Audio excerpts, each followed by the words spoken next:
Senator Marcoleta is recognized. Thank you. Maalala po natin, Mr. President, na nung pangalawang hearing po ng Blue Ribbon Committee, doon po namin finload yung idea na kung nais po ng mga resource persons, particularly po yung mga 15 contractors na naimbita sa ating Blue Ribbon, kung gusto ninyo na magsalita kayo, come into the open, pinload po namin sa second hearing yon. Makakatulong po kayo sa Estado, lalong-lalo na po kung magbabanggit kayo ng mga taong alam ninyo na mas malaki kaysa sa inyo kung bakit nangyari ang matinding korupsyon sa ating bansa. So pinupload po natin yung idea na maaari silang mag-apply under the Witness Protection Program. Kaya po yung una nilang pananalita, nung sila ay wala pa po at hindi pa nakumbinsi siguro na lalabas, iba po yung kanilang testimony sigurado. Ngunit nung malaman nila na may pagkaseryoso naman po yung offer namin, na kung makakatulong po kayo, magsabi na kayo ng totoo, baka po, sabi namin, yung criminal prosecution, madidispense na yon, pinaka most likely siguro, pagdating ng araw, civil liability na lang ang haharapin ninyo. Meron po akong paniwala na pinag-isipan nilang mabuti yon, kaya lumabas yung mag-asawa na yon. Nung lumabas sila, natural, dahil sa magsasabi na sila ng totoo, lalabas po talaga kung anong gusto nilang sabihin. Maring taliwas po doon sa narinig na nauna na pahayag ni Senator Kiko. Sa mga tweet, hindi po pwedeng pagbasihan yung nauna nilang pagsagot sapagkat hindi pa sila nakapagpasya na kanilang sasabihin na kung anong nalalaman nilang totoo sa kanilang kalooban. Yun po yung totoong nangyari ron. Kaya hindi po ako naniniwala nang dahil lamang doon sa maaring hindi pareho nung una yung kanyang testimony at doon niya na sinabi yung buong katotohanan ay maaring edited o maaring may pagbabago o hindi pwedeng pagbasihan. Sa aking palagay po, ang pinag-uusapan natin, ano man yung kanilang sinumite, wala pong karapatan ang sino man sa atin na husgahan yun eh. Yun po yung kanilang nalalaman eh. Pagdating po ng araw, ang korte na po ang gagamit doon. Kung sakasakaling matapos po yung investigasyon na ito, nagkaroon po ng committee report at sinumiti po at ang rekomendasyon po ay ipagsakda lahat ang mga tao may kinalaman dito. Yun pong mga ganong klaseng dokumento ay pupunta rin sa korte eh. And in the final analysis, only the court can determine yung veracity o yung kawalang katwiran, kung meron man, ng mga naunang pahayag. Yun po yung gusto naming mapansin, Mr. President. Salamat po. Thank you, Senator Marcoleta. The Senate President is recognized. Thank you, Mr. President. Thank you, Mr. President. Well, I decided to go down from the rostrum so that I can either answer or debate with any or with any interpellations from our colleagues. No, but let me just try to explain some of the points that were raised. That to me, and that is my opinion, inaccurate yung mga intindi or inaccurate yung perception in these interviews that the media has been conducting with me. Ang totoo nga yan, dami ko pa nga iniiwasan na interview eh. Kukunti pa nga yun eh. Pero whenever I am asked, I come out with my opinion. You don't like my opinion, but you have to respect it. In much the same way as I respect your opinion, whatever it is. No, but when it comes to the issue of legal, there are rules to follow. So let me start with what the minority leader said as far as the Blue Ribbon Committee is concerned and the order. Malinaw sa rules natin eh. A witness cited in contempt may be ordered by detained in such a place as may be designated by the committee alone or andun yung or with the concurrence of the Senate President by either A, one detention order, so it's the Senate President has the power to do that. Ngayon, nung binibigay sa akin yung binigay sa akin yung sulat para i-recommend yung witness protection program ng mga Diskayas, ang feeling ko incomplete eh. Ang usapan at narinig ko ito kay Secretary of Justice, kailangan tell all, hindi tell half. Di ba? Ang mga binabanggit, 2022 to 2025 eh. Sila number one contractor 2016 to 2022 eh. Ba't wala doon ang kwento? Di ba? So, you cannot blame me if I do not want to immediately do that. No? And then I know for a fact, as I said in the media, I know that there is a possibility that we will change the leadership the following day. All right. Now, let me continue with some of the opinions that were aired. Well, of course, yung nabanggit kanina ni Senator De La Rosa, pasensya na, baka nabigla ako at nagamit ko yung salitang gimmick, ano? Pero it could had been a wrong word that I should not have used, no? Pwede kasing opinion yun, sapagkat yung public ang madalas kong marinig na sinagsasabi nun eh. Ano? Now,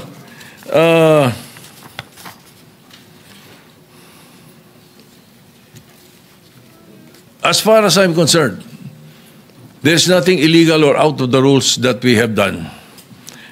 My opinion, as aired, kung hindi nyo nagustuhan, pagpasensya nyo ako.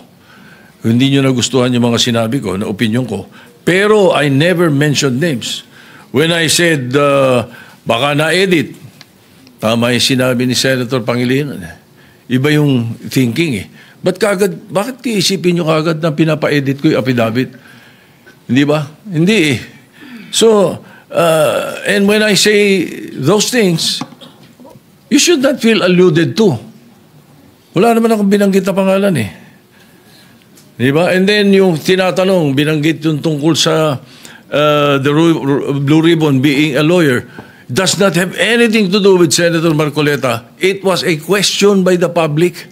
It was a question even by Secretary Claire Castro or Attorney Claire Castro. The question was, di ba kailangan abogado yun? So that was asked of me. And I said, no. Nothing in the rules says so. Wala naman talaga eh. As a matter of fact, we elected Sani Alvarez as Blue Ribbon Chairman for 2 years. And he's not a lawyer. Binagdebatihan na namin nila Neptali Gonzales yan, tsaka nila Ernie Maceda yan, matagal na. Ano? No. He's never a lawyer. Sani Alvarez was not a lawyer. Oh, we even debated about it. No, I am very sure, 100%. Oh. Anyway, so again, no? Wala akong binabanggit na gano'n. You should not feel alluded to when I say na ang mga... Kasi, at tinatanong nila, hindi naman daw abogado Senator Lacson. Magaling na investigador eh. Di ba? Talo niya ng karaniwang abogado. Hindi ko sinabi si Senator Marcoleta abogado na yun o sino pang abogado. I never mentioned any name. I was saying, napakadaming abogado sa Pilipinas, libo-libo. So, a lawyer who was not well-versed in investigation, mas gusto ko na yung investigador. That was my point. Ano ba? Why will you feel alluded to, Mr. President, if I did not mention your name? Di ba? Now,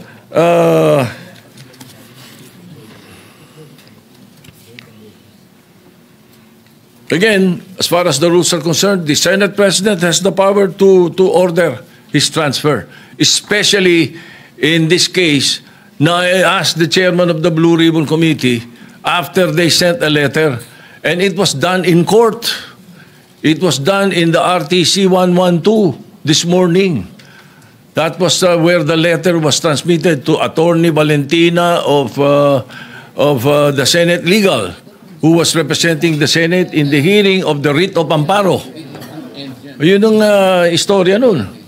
So the request was go back to the Senate. Ay sabi ko maganda. if that is your request, because that is precisely what the members of the minority wanted. Hindi ba? So no question. O ba't may question ngayon? Nalilipat natin, binalik natin sa Senate custody. Ano? And then also, to be fair to the OSAHA, every day, they monitor wherever that person is. Kahit na nung dinala natin yung si Colonel something sa Muntinlupa, mayroon tayong sa Pasay City Jail, si Balad Bayon. You don't need to have an OSAA there the whole day, 24 hours. It's not necessary. The important thing is it's under the custody of a legal custody.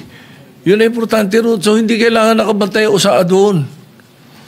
Now, if you want to change the rules, then you propose some amendment to the rules na gusto niyo o saan nakabantay kahit saan natin ilagay. Alright? Now, maraming nabanggit kaya isa-isa natin to. Pasensya na kayo. Ang Witness Protection Program, ang pagkakaalam ko, magkakaroon ng immunity from criminal prosecution. So, kung natatakot sila sa kanilang security, bilyon-bilyon ng pera nila Ang dami nila pwedeng bayaran pa security guard Kahit 1,000 security guard, kaya nila Bakit kailangan ang gobyerno? Ay, galit na ang mga tao dahil hindi nga natin malaman kung ilan yan, kung nangyari nga yan, kung sila nga yan, hindi po ba? Kaya we were just trying to be prudent. Konting konting hinay. Huwag yung sasabihin natin. Kaya sabi ko, ba't tayo nagmamadali? I'm not pertaining to any senator. Bakit, sana do not feel alluded to if I don't mention your name. Di ba? Oh, and then, state witness, there is no other direct evidence available for proper prosecution So, it is not applicable to the Discayas. At saka hindi rin pwede sapagkat ang pananaw ng karamihan, ang pananaw ng taong bayan, sila most guilty. Ang pwede sa Witness Protection Program, yun, not the most guilty. Ayun ang sinasabi ng batas. Anyway, as I said, the Senate President has the power to order the transfer. And if I have used a word that does not conform to your palate, then pagpasensyahan nyo. Pag ganun, pagkat karamihan ng binanggit ko, opinion ko. Kung ako ini-interview ng media, I always, as far as I'm concerned, tell the truth. Pag ang media kausap mo taong bayan Ganun yun. Kaya iniiwasan ko na hindi ako magsabi ng totoo. Kung opinion ko hiningi, binibigay ko opinion ko, hindi ko tinatago. So if you don't like my opinion, I'm sorry, Mr. President. But that's how it is. Thank you. Yeah, Mr. President. What is the pleasure of the minority leader? Yeah, Mr. President, because I mentioned some of that, may I be allowed to interject? And then, of course, it is the pleasure of the Senate President if he wants to answer again. The minority leader is recognized. Thank you, Mr. President. Unang-una, Mr. President, sa rule, verba lehis. Kapag ka very clear, plain interpretation, clear po yun. You do not interpret. Ang sinabi po sa Rule 6, a witness in contempt may be ordered detained in such a place may be designated by the committee alone. Alone. Ibig sabihin po, yung committee lang. Ano yung with? Kasama. With concurrence of the Senate President. Hindi nakalagay or the Senate President. So you ask all the lawyers here, they will tell you, ang ibig sabihin nito, pwedeng kumuha ng concurrence or pwedeng hindi. Yun yung or. Hindi po to committee or the Senate President. That's why if you go to the last paragraph, the order may be lifted by the chairman with the concurrence of the Senate President. The Senate President cannot lift ang nakalagay doon with the concurrence. Hindi rin pwedeng yung committee. So, na-violate po rules natin because it was not the committee alone. As I said, personally, I don't take it against the Senate President nung unang araw na pag-upo niya. Kasi unang-una po, kakapalit lang ng Senate President. Pangalawa, tumawag yung Speaker, nagkaroon ng debate. Having said that, it is very clear in the rules and in the Constitution, meron Supreme Court cases yan, that the plenary is supreme. Even the Senate President said, di ba, primus inter pares, he's just the first among equals. Equal tayo lahat. But of course, he represents the Senate. So when the plenary decided to put him in Pasay City Jail, ang makakalift po niyan, hindi po yung committee, hindi po yung Senate President, it's the plenary. So we violated our rules. That's why we stood up to correct. Okay, let me go now to the Witness Protection Program. Let me first mention, I love the humility of the Senate President in the sense na sinabi niyang opinion niya yon, and of course the Constitution guarantees him his opinion. But let us remember, Senator Tito Soto before Monday gave the opinion of a senator. But after Monday, he's giving the opinion of the Senate President. There's a thin line between the opinion of the Senate President for the Senate and the opinion of Senator Tito Soto. Both are valid. He always studies. He always knows what he's talking about. But magkaiba po yun eh. Magkaiba yung dinidebate ko siya sa opinion niya at yung opinion ng Senate President bilang Pangulo ng Senado. So for example po, Mr. President, and let me address then Senator Kiko, although in a sense, it's none of my business because he was manifesting that in the Blue Ribbon Committee. Iba po ang Witness Protection Program, Section 3, Admission in the Program. Iba po yung Section 10, State Witness. Iba po yung Section 17, Discharge of a State Witness.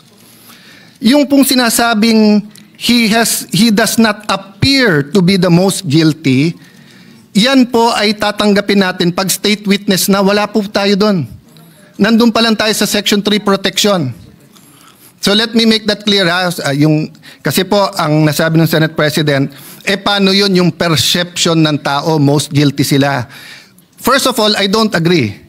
Kaya nga nagrarally, alam ng tao may mastermind sa likod nila.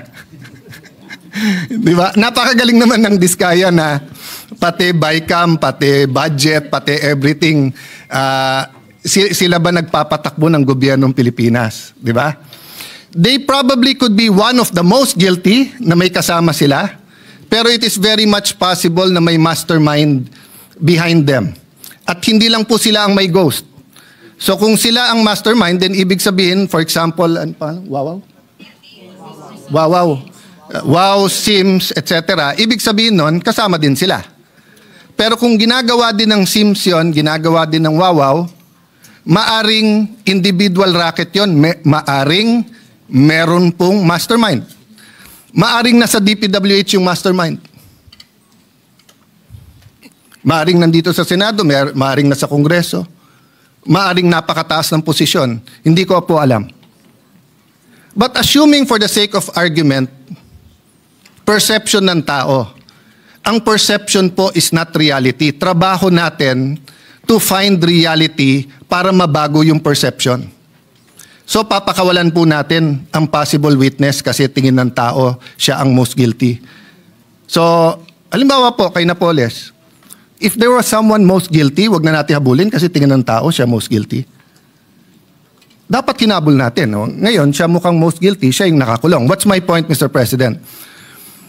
Bakit nag-react si Senator Marcoleta? If I may, Senator, I cannot speak for you, but you're my good friend. Mr. Senate President, siya lang naman ang mamadali kaya siya tinamaan. Pero tama na magdali siya, bakit buhay Pag sinabi ng isang witness that his life is in danger, whether we agree with that witness or not, we have to protect their lives. Kahit payag tayo o hindi. Kahit tingin natin nagsisinungaling o hindi. Bakit po? Okay, number one, wala pong magnanakaw na hindi sinungaling. Kaya nga ang kapatid ng magnanakaw ay sinungaling. Bakit po? Ghost Project, Pinirmahan mo na may project eh. So nagsinungaling ka na may project kasi wala eh. Di ba? Ninakaw mo, hindi sa'yo yun. Pinalabas mo sa'yo, nagsinungaling ka na. So magkapatid po yun. Hindi nga magkapatid, it's the same person. So pagka nahuli, hindi ka agad aamin yan. Magsisinungaling muna yan. Hindi ako yan. There is a process and a time, and tama po si Senate President, tama po the esteemed Senator Kiko, dumaan sa proseso. Ang problema natin, ayaw natin sa proseso. Protection pa lang, sinasabi nila, papatayin sila. So pagka yan, binigyan mo ng protection, kasunod na doon, sandali lang, ano ba alam mo? So question, paano yan baka magsinungaling? Hindi po. Bakit? Sabi po sa Section B ng Section 3, Section B, his testimony can be substantially corroborated on material points. So again, quoting Senator Lacson, may resibo. But quoting myself, hindi peke na resibo, hindi ghost receipts. So ibig sabihin po, pagkatapos mo bigyan ng protection, papupuntahin mo ngayon sa DOJ. Doon mo na pakakantahin. Doon mo na i-assess. Bakit importante to? Kasi pag nakita ng SIMS, nakita ng Wawaw na may kumakanta na, mag-uunahan na yan sa DOJ kung sino ang kakanta. Parang karaoke yan. Pag hindi pa naka-on at wala pang may hawak ng mic, walang gustong kumanta. Pag kinuha na ang mic at kinanta na yung My Way, agawan na sa mic yon.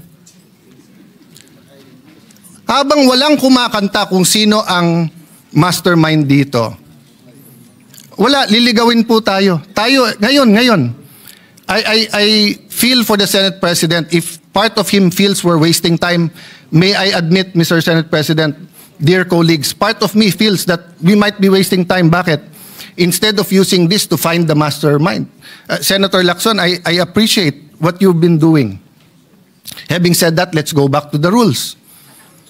Pag binigyan mo ng protection ng mga diskaya at hindi sila magsabi ng totoo, that can be corroborated in material points. I-discharge mo sila, bahala sila sa buhay nila. Pero may mga techniques yan. Sa ibang bansa, yung kanilang Attorney General, DOJ, sasabihin yan, paano yan, kumakanta na? O kaya sasabihin sa diskaya, papakawalan ka namin, walang protection, pero ipagkakalat namin, sinabi mo na sa amin, ayaw mo lang pirmahin kung sino ang mastermind. So, there are different techniques that are legal to ferret out the truth. Pero hindi naman pwede pong, sabi nga ni Senator Escudero pag binanggit ang congressman, hindi credible. Pag binanggit ang senador, credible. Pag binanggit 2022, papunta ngayong credible, hindi binanggit. I myself think dapat banggitin na 2016. Ba't banggitin nyo rin 2010 to 2016? Wala naman nagsabing graft-free ang ng DPWH noong 2010 to 2016 Sa bayan namin, contractor, congressman, doon na uso yung sheet piling 2010 to 2016. Bago nun, walang sheet piling sa Taguig. Pero yung sheet piling na isa sa mga pinaka-corrupt ways of flood control, nangyari po to 2010 to 2013 or 2016. So let's get to the bottom of it. But let's follow the law. Yung state witness, malayo pa yon. So nung una ko nabalitaan, kailangan state witness, I disagreed with Senator Marcoleta and went up to him and said, Boss, baka magkaiba tayo ng opinion kung dapat si Diskaya. Pero tama nga siya, wala pa tayo dun, nasa protection pa lang Hindi pa natin naririnig kung anong sasabihin nila. Ngayon, kung, hindi ko na itutuloy, pero yung initials na lang, kung BS ang sasabihin sa atin, buisit sila. I-release mo sila ulit. Diba? Pero paano po kung willing sila magturo? Last point. Iba po ang discharge of the accused to state witness. I think it was JV Hinlo sa Facebook na nagsasabing, remember, hindi all or nothing to. Pag state witness ka, hindi ibig sabihin, totally discharged ka na. Pwedeng halimbawa, imbis na 5 habang buhay na pagkakulong, 1 habang buhay na pagkakulong ka na lang. Ngayon yung sinasabing kailangan isoli yung pera, I agree with that. 100% dapat may restitution. 100% dapat ibalik. Sa Biblia nga, doble pa dapat ibalik. Ito lang po ang tanong. Wala sa batas yun eh. Wala sa batas. That's a matter of public policy. So what does it mean? Patawag mo muna yung mga diskaya o anong willing nyong gusto sabihin. Okay. Makorroborate nyo ba? Ibig sabihin, meron bang resibo yan? So sinabi mo, eto binigyan ng 30%, nasaan yan? Kasi hindi ko na po babanggitin ngayon ha. Or babanggitin ko na po ngayon. Sa Taguig may project po ang mga diskaya. Open bidding eh. Pero kung hindi ako magkakamali, sa Pasig meron din pong project ang mga diskaya. Both kay Mayor Vico sa City Hall at both sa And siya pa nga nagsabi nun, kung hindi ako nagkakamali ha. This is not an expose. I'm just telling you as a fact. And I'm looking at when tong mga project na to. So far, wala pa kami nakikitang ghost. So far, may nakikita kami. Maganda pagkagawa, okay or pangit, pero subcon daw. Hindi ko alam. Of course, malicious yung pagka-post. Malicious, mali na delicious. Malicious. Kaya pinagpepestahan kasi pag sinabi 1 billion in 3 years, Taguig has 1% of the population of the Philippines. We have 1.3 million people, almost 1%. Taguig is one of the biggest income earners of the Philippines. So ang infra ng Taguig is between 7 to 9 billion. So sa 7 billion a year, in 3 years, 21 billion. Ang 1 billion mo, wala pang 4%. Ang Taguig used to be underwater for 3 months. Pag umulan ng December or November, hanggang January na yon. Awan ng Diyos, hindi masyadong bumabaha ngayon. Very minor. So what's my point? Imbestigahan niyo po kami. Huwag niyo pong i-exempt ang kahit anong city. Huwag niyo i-exempt si Alan Cayetano. Huwag niyo i-exempt ang congressman namin. Huwag niyo i-exempt yung kapatid ko na dating mayor. Huwag niyo i-exempt si Vico Soto. Huwag niyo i-exempt si Joel Villanueva. Lalong niyong huwag i-exempt si Jinggoy Estrada. Huwag niyo i-exempt ang mga congressman. Pero bakit? Sandali lang. Nagsalita ka diskaya, bawal ka na. Pero ikaw, Bryce, dahil senador binanggit mo, sige, sabihin mo lang kung saan mo gusto, doon ka na magstay. Hindi ata tama po iyon. No? So, ganun din ang hamon ko sa DPWH. Para kumang kapatid, yung bagong sekretary, hinahamon ko siya na saan na ang listahan ng lahat ng projects, ang lahat ng 15, para isang posting na lang tayo. Hindi yung parang nachismis ka na magse-Senate President ka, biglang may lalabas na listahan. O, nachichismis si Lito, nakikipag-usap sa akin, baka may lumabas na listahan sa'yo. Pinag-uusapan namin yung paborito kong Maha Blanca ba tawag doon? Na dinadala niya, tibok-tibok pala, tibok-tibok. So Mr. President, I understand the stress. Bagong upo ang majority, the country is in turmoil in sense of finding an answer. But there are rules we have to follow. So, mahaba pa to pero witness protection program. Doon pa lang po sa protektahan. Marami siyang pera, may security. So kung napatay siya, we will never know. We will never know who the mastermind is because a simple sulat order na please protect them.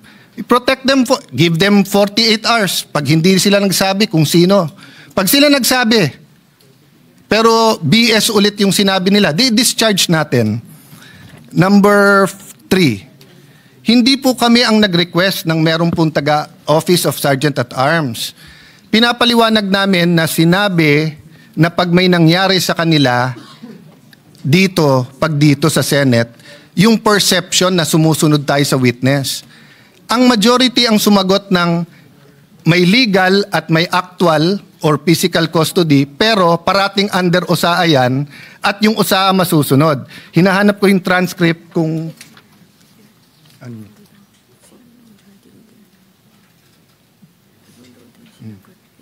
yeah.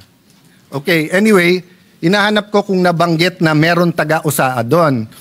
Pero nabanggit ko, I know, wag na tayo mag-ubos ng oras to look at the TSN.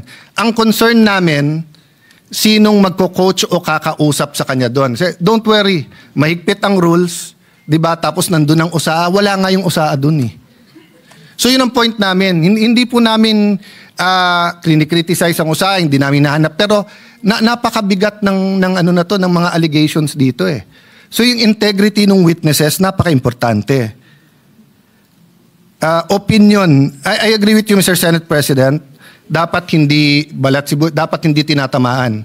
Nabanggit nyo, devious, ibig sabihin, makademonyo, yung plot na magkakaroon ng bagong Senate President. Unang-una, ang nagbanggit na mag-ingat sa coup ay kasama nyo sa majority nung Thursday dito, hindi kami sa minority. Pangalawa, 2007 pa ako nandito sa Senado, wala pa akong nakitang minority dito na ayaw maging majority.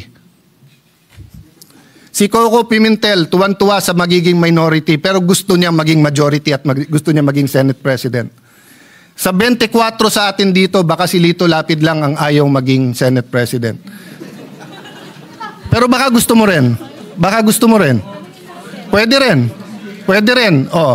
So, 3 na lang kailangan natin, Supremo. 9 na kami, pang 10 ka, 3 na lang, 13, Supremo. Okay. What's my point, Mr. President? Hindi po kami ang nagsabing may plot.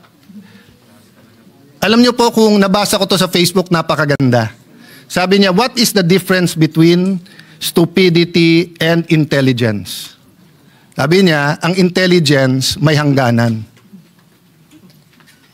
Tama nga naman, wala naman hangganan ng stupidity, di ba? So tanong ko sa inyo, mga kasama ko, sa minority man majority, sinong tanga na magkuku tapos i-announce tapos ilalagay sa Facebook na may numero na sila? Di ba? Wala naman magkuku tapos i-announce tapos sasabihin na meron. Siyempre lahat tayo may supporter, kinikilig yun. O ilabas natin bukas na si JB Ejercito ang magiging Senate President, kikiligin po ang mga supporter ni JB Ejercito.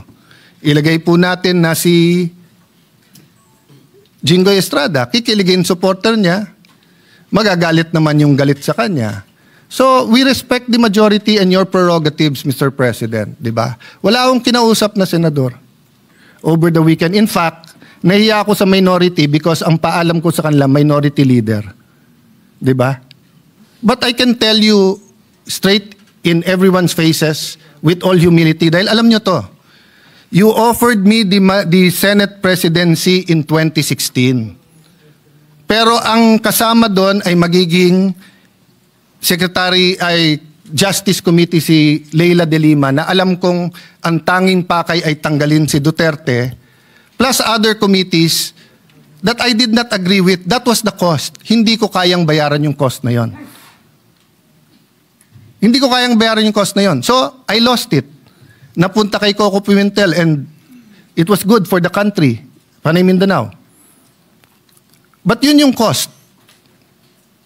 Oh, it was offered to me again last month.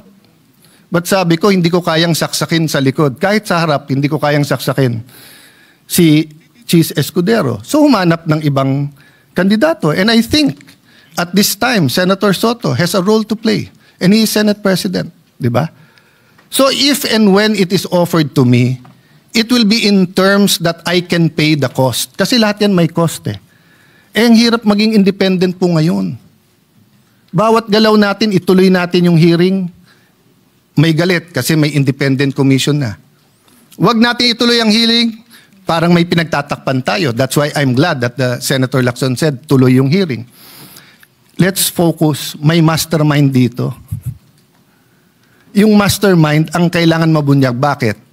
Kasi kung hindi uulitin. Pangalawa po, may kultura, naging madali sa mastermind kasi kultura nating corruption.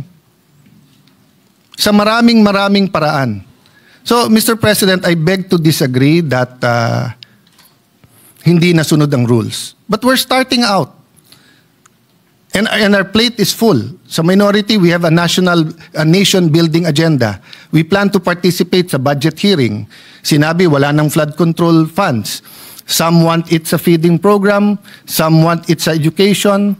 Some want it in different programs. So we'll all be busy here, but we have to establish. So what do we do now? I do not know the pleasure of Senator Jinggoy or the pleasure of the chairman of the Blue Ribbon Committee kung siya hold. But as of now, hindi natin nire-reverse ang plenary sa Pasay City Jail. If you ask me to vote, ako gusto ko dito. Kasi hindi naman penalty ang contempt in the sense na gano'n, no? But Mr. President, hindi naman pwedeng magbobotohan tayo dito sa plenary tapos i-reverse ng kung sino man.